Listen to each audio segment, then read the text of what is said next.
Hi, I'm Patrick Maloney, a reporter with the London Free Press and lfpress.com, and I'm here with my esteemed colleague Chip Martin to discuss the week that was and the week that will be at City Hall.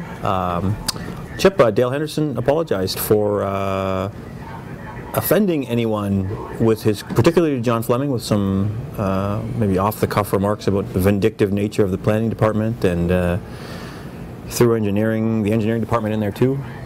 You've been around for so long. I mean, your thoughts on that? Oh, well, Dale is Dale.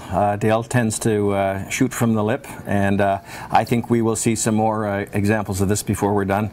Dale's a very spontaneous individual. He has a lot of ideas, some of which are apparently good. He doesn't always express himself all that well, and we'll see how things go moving forward. I think we may see more episodes. I think he deserves credit, though, for the apology. He does deserve credit for the apology, but mind you, by the time he made it, everyone was howling for it, so maybe he was just going with popular pressure, who knows.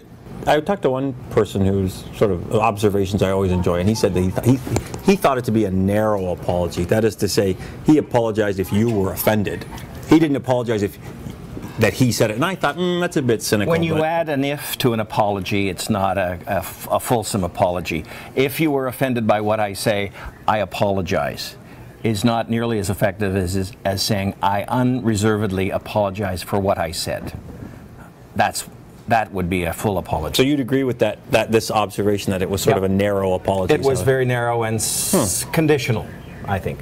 Is that right? Yes. I didn't hear it that way, but maybe I'm not cynical enough to... Well, I always think that if someone was offended by what I said, I'm wrong. I apologize. That's if someone's offended. It was clearly offensive. You don't attack city staff. These are people who are defenseless, basically in the council chambers, and they're doing their professional best. And if you're saying they're vindictive and making other allegations about them, this is very serious business. I think he should have done better. Well, that episode is, I guess, behind us now, but there will be others. There may be more to come. Isn't that so very interesting? Yeah. The same night, council endorsed having staff come up with a smoking bylaw that's going to, in effect, ban smoking within 30 feet or 9 meters of playgrounds, sports fields, and entrances to city-owned buildings. They're also going to have staff look into the possibility of what Joe Swan called a sunshine clause, where within 24 months, 48 months, something like that, outright ban in those places on smoking. Is it war on smokers, Chip? Is it just too far? I think, yes, most smokers are considered pariahs these days. Oh, absolutely. And I think society is moving in a way that they're probably not that comfortable with. I don't for a minute believe it's a human rights issue. It's a public health issue, and I'm terrifically allergic to tobacco smoke, for instance, and I think that too few people are even abiding by the rules that are there right now in terms of the 30 meters from doors to offices. And I think we have to do everything we can to try to curb smoking wherever we can. Yeah, I just wonder if, and we talked about this last week when Greg was in your chair, I mean, it just seems like it's not a municipal... It shouldn't be a municipal responsibility to make these sorts of decisions. This is my personal opinion. It leads to a patchwork of laws. I mean, quite frankly, I think it should be province-wide or even perhaps nationally. You know, why would you have just a patchwork of system of laws in one municipality is more rigid than in others? It doesn't make sense. It should be blanket. Yeah, that said, when I'm at a playground and there's some guy smoking there, I wouldn't say that it makes me enraged, but I'm certainly annoyed. I'm astonished that people would smoke on the sidelines of a soccer field or near the monkey bars at my local park, but they do it. I don't understand the mindset, but... I know, well, they're out to get some fresh air, so, you know. Yeah, that's right. That's their version of fresh air. That's right. So, also, Chip, you covered this week the great and wonderful unveiling for the third or fourth time of the 401 Wonderland interchange with...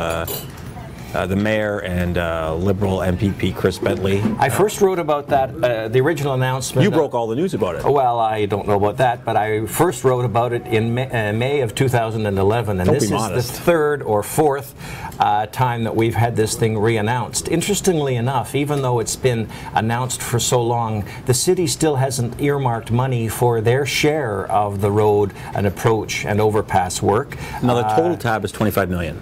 The total tab for the for the 4 is $100 million. Oh, I see. And the city has to pay some unspecified share that the number crunching still hasn't occurred.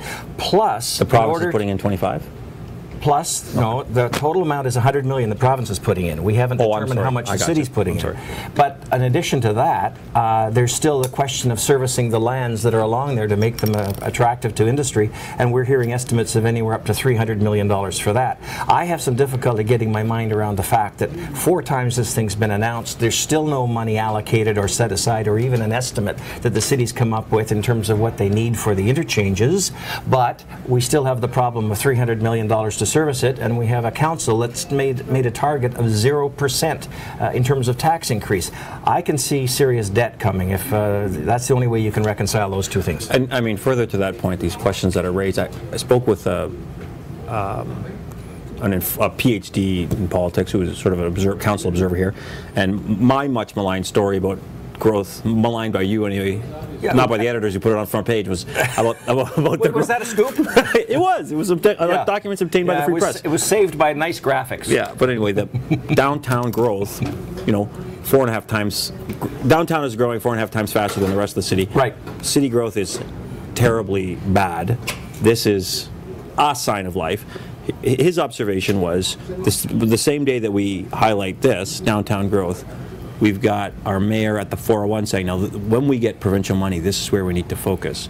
So you're pulling in 2 very different directions. Except that people won't be living along the 401. That's the only difference, but it is a paradox. The city seems to be schizophrenic. We want to boost the downtown, but we also want to boost our presence on the 401. When I drove down there, I noticed on my odometer it was 16 kilometers down from central London down to the 401. That's a long way away. But doesn't it make sense? I mean, isn't there a case to be made that it is actually pretty reasonable? It could be very beneficial to have a stronger presence on the 401? Oh, no question about it. No question about it. But, I mean, given all the funding requirements that this city has, foregoing revenue in order to encourage development in the core, having to make great investments to increase our visibility along the 401 with the service land, I mean, plus a 0% tax scenario, I mean, how does this all fit? I'm puzzled. I'm perplexed? Befuddled. Befuddled. Okay. Perplexed and befuddled. So next week. Tweedledum and Tweedledummer. Yeah, that's right. So next week we've got the Southwest Area Plan comes back to the Planning Committee, and you'll be covering that. Give me a sense of give everybody a sense of what we're looking at. Well, given the impending interchange at Wonderland and the 401, there will be increased pressure to develop down that way. There is a plan that the city has come up with that is sort of sets the blueprint in terms of what sort of development should be welcomed there and where it should be located within that area. However, when this came up at council a few months ago, all of a sudden a great hue and cry was raised. It's too restrictive. Anyone comes in and wants to develop should be allowed to do so. So Councillor Swan came up with the term of flexible zoning. So we're still trying to get our minds around that. Basically, I think flexible means when they're trying to encourage economic development, they will be flexible as long as somebody is waving some dollars at them and promise of jobs. It's a little bit worrisome in terms of how things will go. These issues, the rubber's going to hit the road soon in terms of developing a plan for moving forward in that area. And I think what's particularly significant about that area, the southwest area, is it's the last large tract of undeveloped land in the city. That's sort of the final frontier, isn't it? Well, no, I would say down Belmont and Glanworth, that's still an area that is still largely undeveloped, and because of servicing issues and heights of land and that sort of thing, that's also another area. But this is a significant one with great exposure along the 401 and 402, proximity to the 402 as well. So I think that this is a prime chunk of real estate. And if you don't have a solid, strong, ironclad planning blueprint, what could you end up with? You could end up with, it's all helter-skelter. You could have, it makes it difficult to service, to plan for servicing. If you don't know where the people are going to live, where the industries are going to be, if you have high-rises, I mean, each type of development has a different demand it places on city services and its requirements. And it's been pointed out that places in Lambeth that the city annexed in 1993 are still on septic tanks and septic systems, some of which are failing. And yet the city is going to bend over backwards to provide servicing for new residents and new businesses down in the southwest area, and forget about the poor folks in Lambeth. So, well, they can contact Councillor Henderson.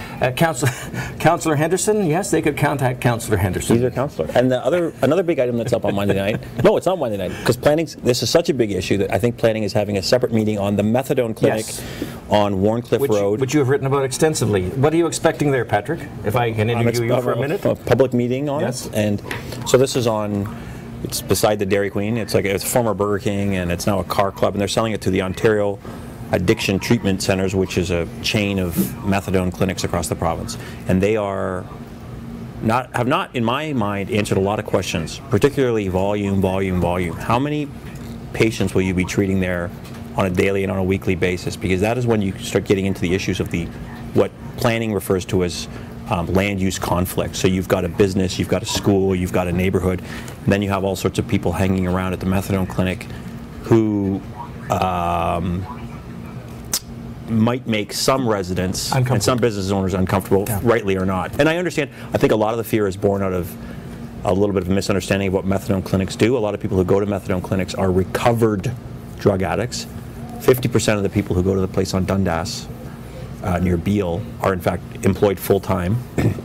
But I know that there is a great deal of fear about these facilities. And interestingly enough, there is an existing methadone clinic within a few yards, 200 yards.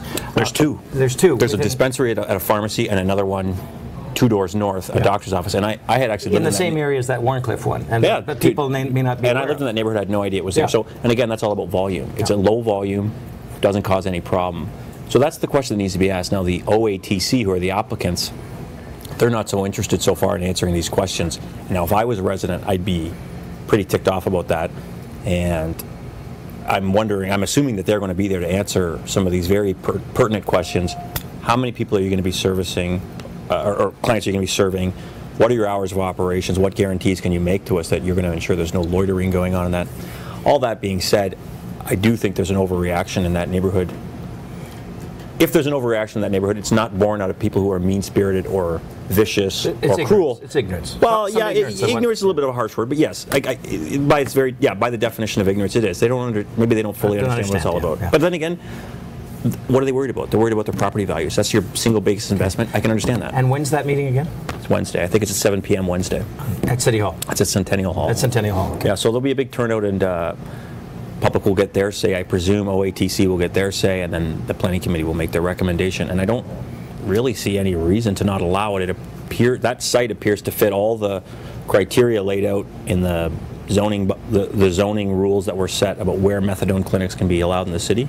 So this will be an interesting one. Yeah. But it's a concern for people in Old South. That's certainly the case. Okay, so we'll see how that plays out. Yeah. So for Chip Martin, I'm Pat Maloney for AlepHpress.com, and we'll see you next week. Ciao.